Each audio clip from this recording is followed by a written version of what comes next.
ಈಗ ನೀವು ವಿಡಿಯೋದಲ್ಲಿ ನೋಡ್ತಾ ಇರೋದು 2 ಬೆಡ್ರೂಮ್ ಇರೋ ಮನೆ. ಸುಮಾರು 8 ವರ್ಷ ಹಳೆಯದು. ಮನೆ ಸುತ್ತಲೂ ಕಾಂಪೌಂಡ್ ಇದೆ ಮತ್ತೆ ಫ್ರಂಟ್ ಅಲ್ಲಿ ಒಂದು ಗೇಟು. ಸ್ಟೇಟ್ ಹೈವೇಗೆ ಪಕ್ಕದಲ್ಲಿರುವಂತಹ ಪ್ರಾಪರ್ಟಿ. ಟೋಟಲ್ ಏರಿಯಾ ಬಂದು 5 ಸೆಂಟ್ ಇದೆ. ಪಕ್ಕದಲ್ಲಿ ಪಂಚಾಯತ್ ರೋಡ್, ಅಲ್ಲೇ ಒಂದು ಗೇಟ್ ಇದೆ. ಅದರ ಪಕ್ಕದಲ್ಲಿ ಕಾರು ಶೆಡ್ ಇದೆ ಮತ್ತು ಫ್ರಂಟ್ ಅಲ್ಲಿ ಒಂದು ಹೈವೇ. ಹಾಗೆ 2 ಕಡೆ ರೋಡ್ ಆಕ್ಸೆಸ್ ಇದೆ. ಹೈವೇ ಮತ್ತೆ ಪಕ್ಕದಲ್ಲಿ ಪಂಚಾಯತ್ ರೋಡ್. ಟೌನ್ ಇಲ್ಲಿಂದ ಸುಮಾರು 8 ಕಿಲೋಮೀಟರ್ ಇದೆ. ಕುಡಿಯುವ ನೀರಿಗೆ ಇಲ್ಲಿ ಬ್ಯಾಕ್ ಸೈಡ್ ಅಲ್ಲಿ ಬಾವಿ ಇದೆ ಮತ್ತೆ ಕಾರ್ಪೊರೇಷನ್ ವಾಟರ್ ಕೂಡ ಇದೆ. ಯಾವ ಸಮಸ್ಯೆ ಇಲ್ಲ, ಕ್ಲಿಯರ್ ಟೈಟ್ಲ್ ಇದು. ಪ್ರೈಸ್ ಬಂದ್ಬಿಟ್ಟು 35 lakhs ಹೇಳ್ತಾ ಇದ್ದಾರೆ, ಸ್ವಲ್ಪ ಕಮ್ಮಿ ಮಾಡ್ತಾರೆ. ನೋಡಿ ಇನ್ಸೈಡ್ ತೋರಿಸ್ತಾ ಇದ್ದೀನಿ. ಫುಲ್ ತೋರ್ಸೋಕ್ಕಾಗಲ್ಲ ಯಾಕಂದ್ರೆ ಫ್ಯಾಮಿಲಿ ಹೊಸ ಇದ್ದಾರೆ, ಅದರಿಂದ ಹೊರಗಡೆಯಿಂದ ವಿಡಿಯೋ ಮಾಡ್ತಾ ಇದ್ದೀನಿ.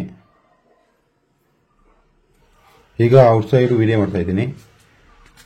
ನೋಡಿ ಇದು ಕಾಂಪೌಂಡ್ ಹಾಕಿದ್ದಾರೆ. ಆ ಕಡೆ ನೋಡಿ ಫ್ರಂಟ್ ಅಲ್ಲಿ ತಾರ್ ರೋಡು, ಅಂದ್ರೆ ಮೈನ್ ರೋಡ್ ಅದು.